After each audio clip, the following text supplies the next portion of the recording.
ये कहानी एक लड़के के छलावा भूत से हुए सामने के बारे में है। एक दिन उसका सामना एक छलावे से हो जाता है। ये कहानी तब की है जब मैं अपनी मौसी के घर छुट्टियां बिताने गई हुई थी। उस समय मेरी गर्मी की छुट्टियां चल रही थी। मेरे मौसा जी एक डॉक्टर हैं, तो उन्हें रहने के लिए एक क्वार्टर मिला हुआ था।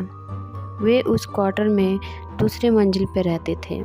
उनके फ्लोर पर एक बालकनी थी जिसके पीछे की ओर एक जंगल था और रात के समय उस जंगल से अजीबोगरीब आवाज़ें सुनाई देती थी। ऐसे ही एक दिन की बात है, जब हम सभी खाना खाकर रात में बालकनी में बैठे बातें कर रहे थे कि तभी मेरी मौसी का लड़का हमसे कहने लगा कि किसी में इतनी हिम्मत नहीं है कि वो रात के इस समय में इस जंगल के अंदर जाए। हम सभी हंसने लगे और उससे कहने लगे कि क्या फालतू की बात कर रहा है, भला कोई इस जंगल में इतनी रात में क्यों जाएगा, कहीं कोई जंगली जानवर मिल गया तो। सामत पक्की है। हाँ हाँ, सब हंसने लगते हैं। वो बोला कि मैं मजाक नहीं कर रहा हूँ। मेरे स्कूल के दोस्त बताते हैं कि एक बार ऐसे ही एक लड़का उस जंगल में चला गया, फिर उसका कभी कुछ पता नहीं चला। गांव के लोग बताते हैं कि उस लड़के को अपने पिता के जंगल में बुलाने की आवाज़ आई थी और वो उनकी आवाज़ के पीछे पीछे उस जंगल में चला गया और फिर कभी किसी ने उसे नहीं देखा। मैं हंसने लगी कि ये तो झूठी कहानी, अगर वो लड़का लौटा ही नहीं तो लोगों को किसने बताया कि वो आवाज़ उसके पिता की थी। वो बोला क्योंकि उसके पिता उससे थोड़ी दूर पर थे और उन्होंने भी वही आवाज़ सुनी थी, मतलब उनको बुलाने की। उनकी ही आवाज़ में कोई उनके बेटे को अपनी ओर पुकार रहा था। जब वे दौड़कर वहाँ पहुँचे तो उन्होंने देखा कि वहाँ पर उनका बेटा नहीं था, इसलिए कोई भी उस जंगल की ओर नहीं जाता। मैं अपने मौसेरे भाई की ये कहानी सुनकर हंसने लगी। वाह क्या बात है, जंगल का भूत जो लोगों को गायब कर दे।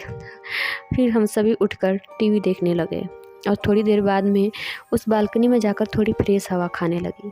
रात का समय में उस जगह अच्छी खासी हवा चल रही थी और मैं उस जंगल की ओर मुँह करके देखने लगी कि आखिर कौन होगा वो, क्या वो सच था। कि तभी मैंने अपने मौसेरे भाई को उस जंगल के किनारे खड़े देखा। वो मेरी ओर नज़र करके हंस रहा था और मुझसे इशारे में कह रहा था कि तुम भी यहाँ आओ। मैं चौंक गई कि अभी तो टीवी देख रहा था, फिर नीचे कैसे पहुँच गया। मैंने पीछे मुड़कर देखा, वहाँ वो नहीं था, तो मुझे लगा कि शायद ये नीचे चला गया है और मुझे भी नीचे बुला रहा है। वो अब मुझसे बोला कि अरे देख क्या रहे हो, नीचे आओ, थोड़ा सैर करते हैं। मैंने सोचा चलो थोड़ा घूम ले, तो मैं नीचे जाने के लिए दरवाजे तक गई ही थी कि तभी मैंने देखा कि मेरा भाई तो टॉयलेट करके बाहर आया है। यह देखकर मैं सकपका गई, मेरे रोंगटे खड़े हो गए और मैं बस यही सोच रही थी कि अगर वहाँ नीचे कौन है। मैं उससे बोली कि नीचे थे, इस बाथरूम में कब आए। वो बोला कि मैं तो यहीं था, मैं तो बाथरूम गया ही नहीं हूँ, तुम क्या बोल रहे हो। मैं उससे बोली कि मैंने अभी अभी तुम्हें उस जंगल के किनारे देखा था और तुम तो मुझे बुला भी रहे थे। वो बोला मजाक मत करो, तुम्हें क्या लगता है मैं डर जाऊँगा। मुझे पता है कि तुम मुझे डराने का प्रयास कर रही हो, पर मैं नहीं डरने वाला। इतना कहकर वो टीवी देखने चला गया। मुझे यकीन नहीं हो रहा था कि मैंने अभी क्या देखा। उसी रात में जब सो रही थी तब किसी की मुझे पुकारने की आवाज़ आ रही थी।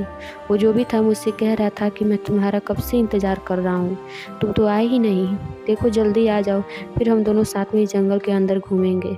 इस बार ये आवाज़ मेरे भाई जैसी नहीं थी, बल्कि किसी ऐसे बूढ़े आदमी की थी जो काफ़ी लंबा होगा और बहुत ज़्यादा सिगरेट पीता होगा। रात भर मुझे उसकी आवाज़ें आने लगी और फिर जब सुबह मैंने सबको ये बात बताई तो सबने मुझसे कहा कि ऐसा होना यहाँ आम बात है, तुम उस ओर ध्यान मत दो और अपना काम करो, भूल कर भी उस जंगल की ओर मत जाना। उसके कुछ दिनों बाद भी मुझे उस जंगल की ओर से आवाज़ें आती रही, फिर वो आवाज़ें आना रुक गई। इस घटना के कुछ दिनों बाद मेरे पापा मुझे लेने आ गए थे, क्योंकि मेरी गर्मी की छुट्टियां भी ख़त्म होने वाली थी। उस जंगल में रहने वाले को लोग और जो कोई भी उसके पीछे जाता है वो फिर कभी लौट कर नहीं आता।